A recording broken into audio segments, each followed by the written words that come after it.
ओम नमः शिवाय। जय श्री कृष्णा, जय श्री राधे। मित्रों, 3 मार्च शुक्रवार के दिन बढ़ रही है आमल की एकादशी। आमल की एकादशी को आमली एकादशी या रंग भरी एकादशी के नाम से भी जाना जाता है। मित्रों, हिंदू धर्म शास्त्र और ज्योतिष शास्त्र में आमल की एकादशी का बहुत ही बड़ा महत्व होता है। जो कोई भी श्रद्धा भाव के साथ भगवान श्री हरि विष्णु और आंवले के पेड़ की पूजा करता है तो माता लक्ष्मी की कृपा से उनके घर में कभी भी धन की कमी नहीं होती। और साथ ही ज्योतिष शास्त्र में आमली एकादशी के दिन कुछ ऐसे विशेष उपाय बताए गए हैं जिनको करने से आपके जीवन में जो भी परेशानी है, जो भी मनोकामना है, उसको आप पूरी कर सकते हैं। तो जानते हैं इस वीडियो में आमली एकादशी के बारे में कंप्लीट जानकारी कि आखिर इसका महत्व क्या है, पूजा की विधि क्या है और किस तरह से आमली एकादशी के दिन भगवान विष्णु और आंवले के पेड़ की पूजा करें और उसके अलावा क्या क्या अपन को उपाय करने चाहिए। मित्रों, वीडियो को पूरा लास्ट तक जरूर देखिएगा और हाँ, वीडियो को अपने मित्रों के साथ शेयर भी कर दीजिए फेसबुक के ऊपर, ताकि सभी लोगों को काम की जानकारी का जो अपडेट है ना वो मिल सके। चलिए वीडियो की तरफ शुरुआत करते हैं। उससे पहले आपको एक महत्वपूर्ण बात बताना चाहूंगा। मित्रों, हिंदू सनातन धर्म में गाय यानी कि गौ माता में माता लक्ष्मी का वास माना गया है। चाहे वेद हो, पुराण हो, ज्योतिष शास्त्र हो या फिर भागवत गीता, सभी जगहों पर गौ माता की पूजा करने का विधान है। अक्सर जब भी हम घर से बाहर जाते और देखते हैं ना कि यही गौ माता सड़क पर इधर उधर घूमती रहती है, भटकती रहती है और कई बार किसी वाहन की चपेट में आकर दुर्घटना का शिकार हो जाती है और मारी जाती है। उसके अलावा कई बार गौ माता खाने की तलाश में इधर उधर जाती है। जब खाने के लिए कुछ भी नहीं मिलता तो जो भी इनको सड़क पर नजर आता है, जैसे प्लास्टिक, थैलियां, जूते, चप्पल, कपड़े, पॉलीथीन, पत्तल दोने, डिस्पोजल, ये गौ माता उनको खाने लगती है और धीरे धीरे ये सभी इनके पेट में जमा हो जाता है और कुछ दिन बाद बड़ी ही बेरहमी के साथ तड़प तड़प कर मारी जाती है। दोस्तों, जब भी मैं ये दृश्य देखता हूँ ना, मेरा मन बहुत ही ज्यादा दुखी होने लगता है। मैं रोने लगता हूँ। मैं ये चाहता हूँ कि मेरे सामने जो भी गौ माता रहे वो कभी भूखी नहीं रहे, उनको हमेशा भरपेट भोजन, हरा चारा या पौष्टिक आहार मिलता रहे। और मित्रों, इसके लिए मुझे आपके सहयोग की आवश्यकता है। अभी जो आप स्क्रीन पर QR देख पा रहे हैं श्री हरि ज्योतिष के नाम से,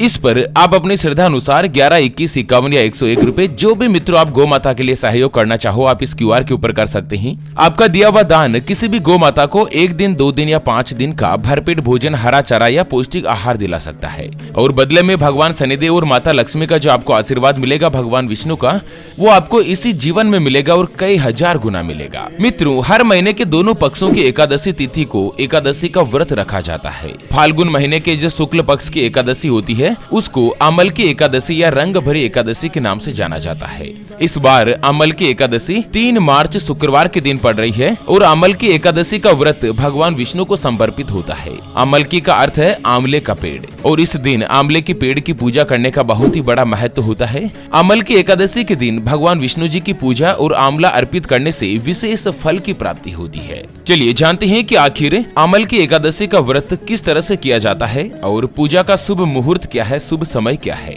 और साथ ही मित्रों, आमल की एकादशी के दिन 3 ऐसे अद्भुत संयोग बन रहे हैं जिसके कारण इस बार आमल की एकादशी का जो महत्व है वो कई गुना बढ़ चुका है। सबसे पहले तो मैं आपको बता दूं, आमल की एकादशी के दिन स्वार्थ सिद्धि योग, सौभाग्य योग और शोभन योग, 3 ऐसे अद्भुत संयोग बन रहे हैं जिसके कारण आमल की एकादशी का जो महत्व है वो कई हजार गुना बढ़ चुका है। बात करें पूजा के शुभ मुहूर्त की तो दोस्तों, सुबह 6:45 से लेकर 11:06 तक पूजा का जो मुहूर्त है वो अति शुभ योग बन रहा है। चलिए जानते हैं आमल की एकादशी की पूजा विधि के बारे में कि आखिर भगवान की पूजा किस तरह से करनी चाहिए। उसके बाद अपन कुछ उपायों के ऊपर भी चर्चा करेंगे। मित्रों, आमल की एकादशी के दिन आपको सुबह सुबह ब्रह्म मुहूर्त में उठ जाना है और सभी जरूरी कामों से निवृत्त होकर स्नान आदि कर लेना है। नहाने के पानी में कुछ बूंदे आप गंगा जल की मिला लें ताकि दोस्तों आप जो एकदम पवित्र भाव से समर्पित हो जाएं। गंगा जल मिले हुए पानी से ही आपको स्नान करना है और उसके बाद भगवान श्री हरि विष्णु का ध्यान करते हुए व्रत करने का संकल्प लें। उसके बाद शुभ मुहूर्त मैंने आपको बता दिया, सुबह 6 बजे से लेकर 11 बजे तक का है। इस शुभ मुहूर्त में आपको भगवान विष्णु जी की विधिवत पूजा करनी है और इस बात का स्पेशली ध्यान रखें कि जो भी महिला आमल की एकादशी के दिन व्रत कर रही है ना, उनको पूजा से पहले कुछ भी नहीं खाना चाहिए।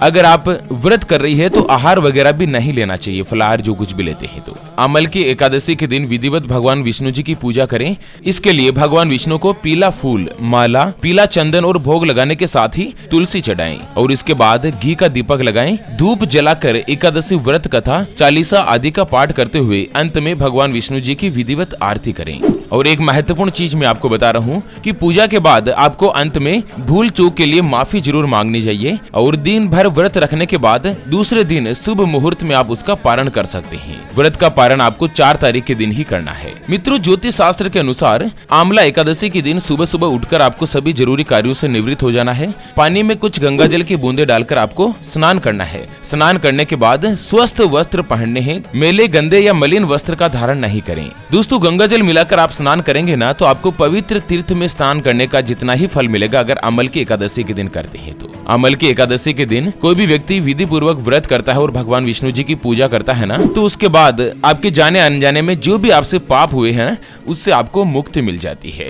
चलिए जानते हैं अमल की एकादशी के दिन आखिर क्या क्या चीजों का दान करना चाहिए और क्या ऐसे उपाय है जिनको करने से आपके जीवन में जो भी परेशानी है उसका आप समाधान पा सकते हैं।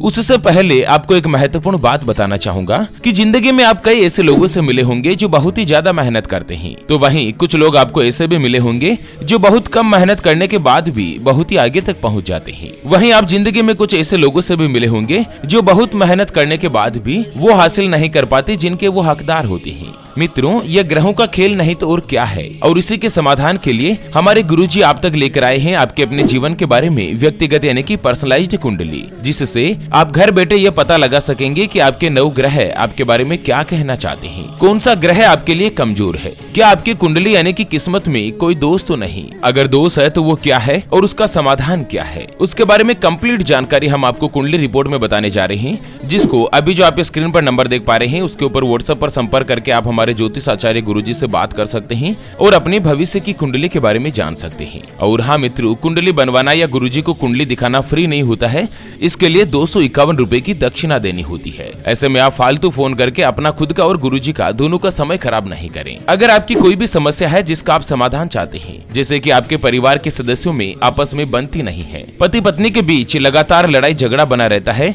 या पति पत्नी के बीच कोई तीसरा आ चुका है जिससे आप छुटकारा पाना चाहते हैं, आपके ऊपर कर्ज हो चुका है जिसको आप चुका नहीं पा रहे हैं, या आपके घर में हमेशा धन की कमी बनी रहती, आपका विवाह का योग नहीं बन रहा है, बहुत जगहों पर आप रिश्ता देख देख कर थक चुके हैं लेकिन आखिर कहीं पर भी आपका रिश्ता नहीं हो पाया, संतान का सुख आपको नहीं मिल पा रहा है, या बच्चे का पढ़ाई में मन नहीं लगता, बच्चा आपकी बात नहीं मानता, या बच्चा लगातार सरकारी नौकरी या अच्छी नौकरी की तैयारी कर रहा है लेकिन उसको नौकरी मिल नहीं पा रही है, बार बार घर में लड़ाई झगड़े होते हैं, स्वास्थ्य खराब रहता है, बिजनेस नहीं चलता है, या कोई भी व्यक्ति नशे के भंवर जाल में पड़ चुका है जिससे आप छुटकारा पाना चाहते हैं।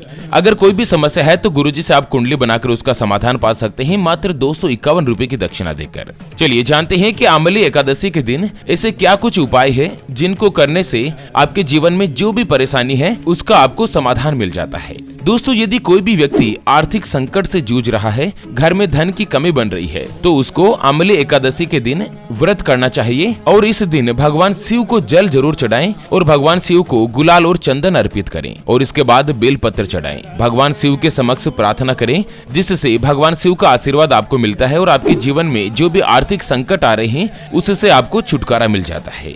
उसके अलावा जो भी व्यक्ति श्रद्धा भाव के साथ आंवली एकादशी के दिन व्रत करता है और दोस्तों गौ माता को हरा चारा खिलाता है ना, तो गौ माता के आशीर्वाद से आपके घर में हमेशा माता लक्ष्मी का आशीर्वाद बना रहता है।